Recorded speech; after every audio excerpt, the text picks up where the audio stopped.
ở đây đấy Mati kilo kaya tu pa mau tu mi di kan cil le ko je ni ini wang ni bai kong di lam pun 7,000 块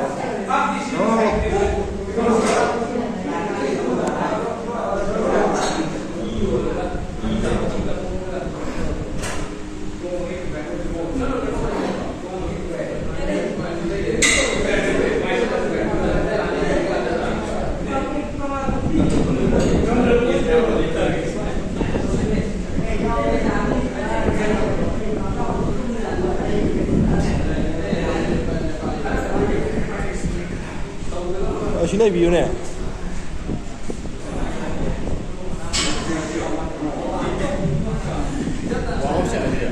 马吉康的 ID 网络线。Let's go.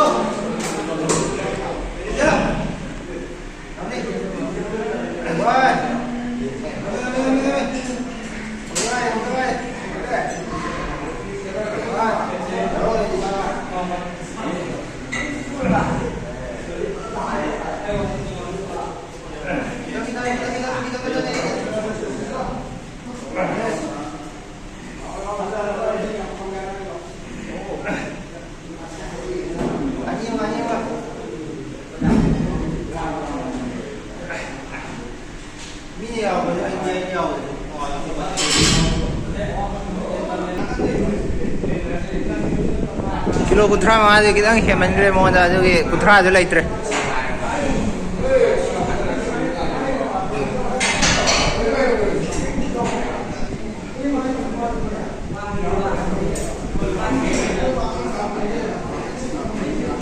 Kumah jadi am tam na sana roya, namun dia am yang itu foto. Tam na tempo dah sana roya. Yang mal leba.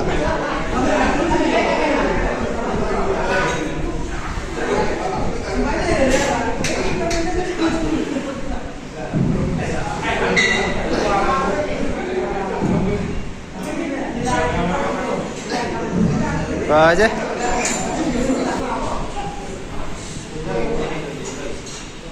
Siapa tahu ah.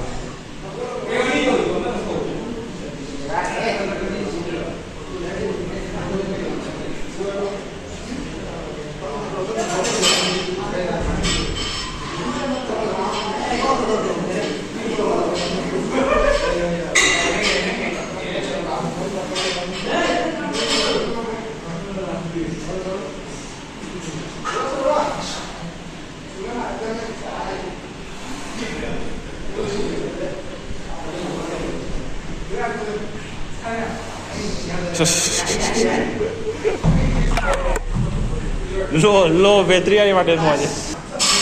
Nah, ini nama dia ada kan kan berarti. Tunggu lagi tahu tu, okay. Battery 19% ni ya, yani, mai lah, ini saya sudah tahu apa. Ini jelo. Ini mai je pai itu di tali ko. Ah, terakhir lagi tahu.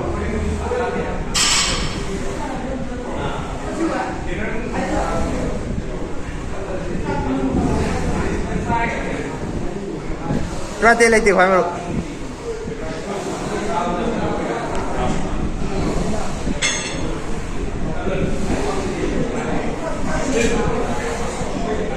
Mana lagi? Kalau satu bagi no macam mana? Tega, aje kalau jauh aku yang pergi pada dia ada apa? It's okay. We should never complain. Tahu apa? Ya, dah. Oh, chalo.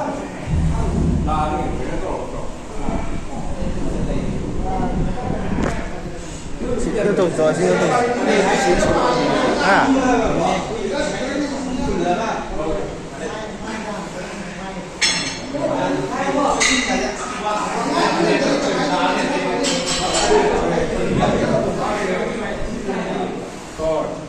Asli ni macam jalan ni tak palai ya.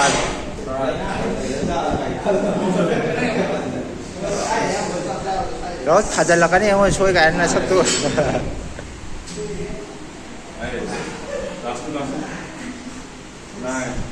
Last two natin, ang wali. 15 mo yung din eh. 1. Wali. 1. Mari ka, filler po. Sitong dalo.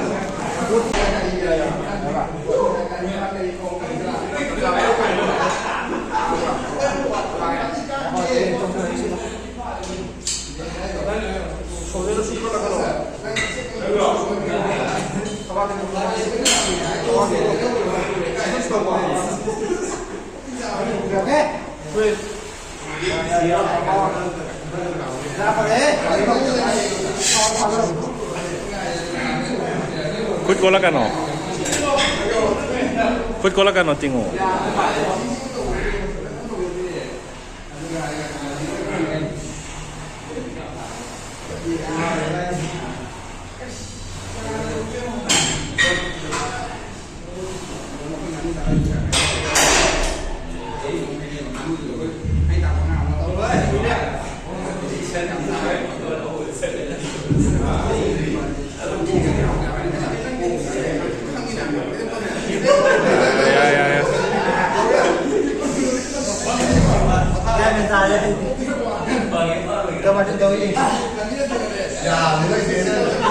Basta.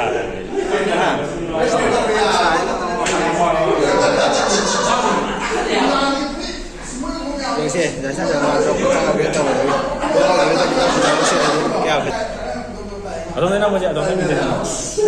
Ay na. Ano ba?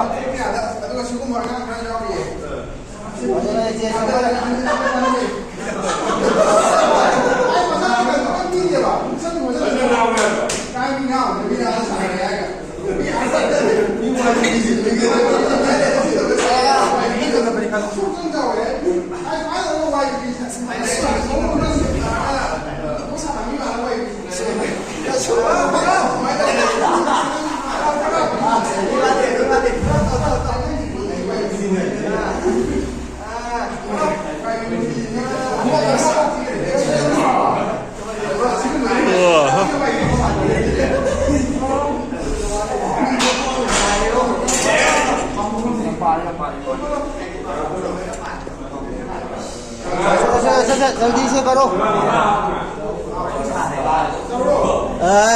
दासा संजीदी ता कल्ले में वाह अरे यो ने से अरे हमें बगा यो जैसे तो मतरा जैसे पता रबनी लोगा ओ तब तो करो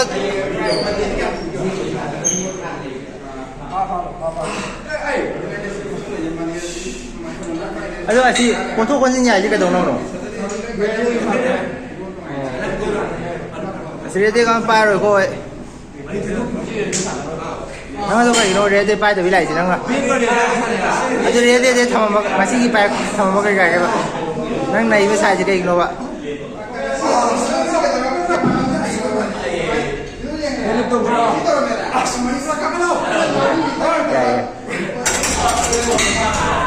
Ya betul kan? Saya tahu ni ada. Hawan saja minum oh. Hasil lagi besar cabar. Sandoi ke asaring ber.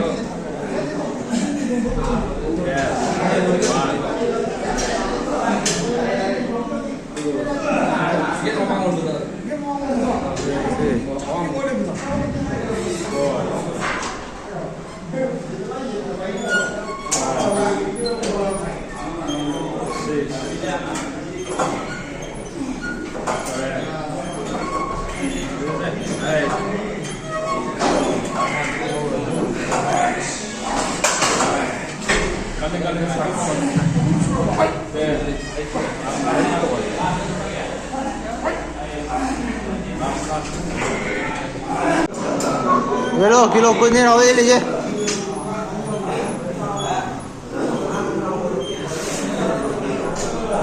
Ilo.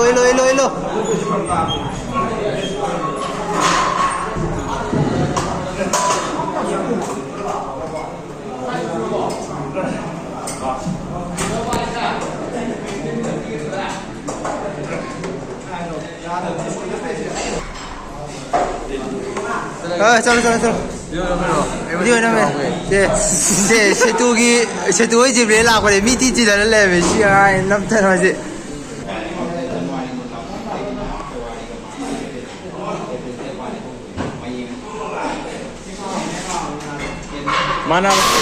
mana ba sih nam dah sih.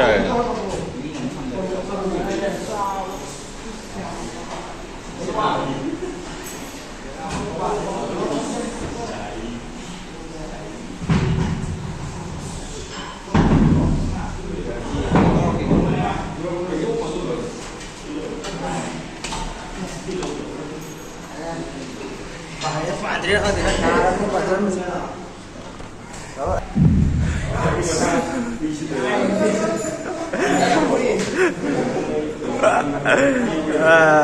đó quăng qua đây đang thằng đi rồi xe rồi phao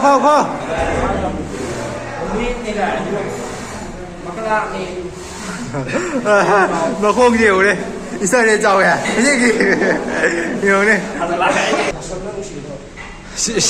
bây giờ vậy xôi rồi ăn cô Sige naman ni Chaya, soalnya kan nama mini, menang muat nama. Ini nama aja. Ini nama. Tan.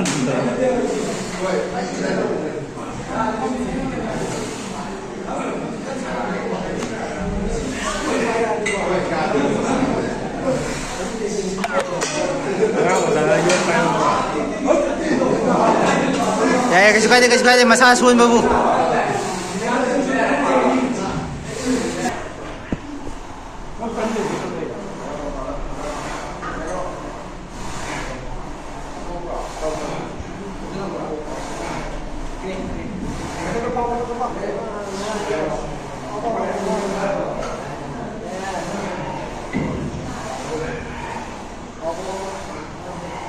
Mana terus kau itu?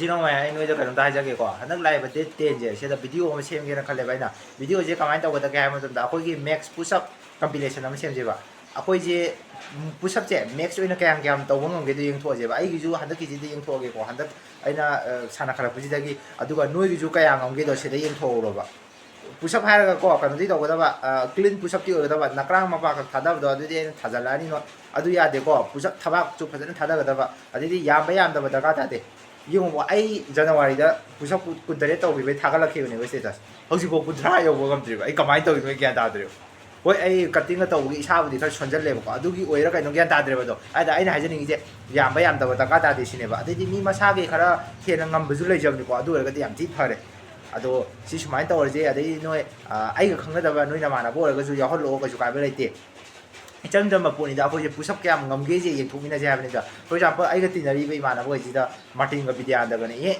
hiện mà ngầm bên này mà bên này thì 2 plus ngầm bên này bảo thôi kinh doanh du mà sao bữa đi phơi bên này à tôi có mà cái push up chế mà du hiện là đi ngầm bên này là tôi mà cái tổng mình là đi bên này không thì mà sao phải đi không thì có à đó chỉ riêng thuộc mình là thế này đó à đấy thì nupi cái gì ông ninh cái gì hay có à tôi nupi cái gì ai cái tin là đi với cái status ông này đi mấy gì đi có còn nó đi đâu cái này anh nuôi đi khara đấy thì kano chiri yang bi khara ai sana ko na bo yaw yaw da re ba phagi da ri da ai che ja ga je ma sa ko de lo phaja bane ada ne ko shape ta de ba ne ko ada no ju yong ni ga ji ga subscribe lai ti ko tha ja lo subscribe lai ti handak ki ai ne shu ma na ga do ada ju no ju personally ne jo ina message thara ki ge de ai phog ki ma mang da di tharo de ai phog ki ma na video na mo adu ga ngo da tharo ko no push up ta ko tam do ado aduh theng na je adai di ko nupi ga ju no yaw ni ga di tharo ai je no gi di offer am nupi ge nupi ga gi di ko no ek push up jeng ngam ba du ko thara ba ko akoi manak ta ok ne pok mixture yam khom ba lupa yang thai ga chupi ba du ko ok matum yam hapam le adu ai tri to bi ge adu nupa ga noi thajal lo mi ji yami ga bu di ai ko do hekta yaw ro je hekta yak ta bani adu mi kun da di ta han gum si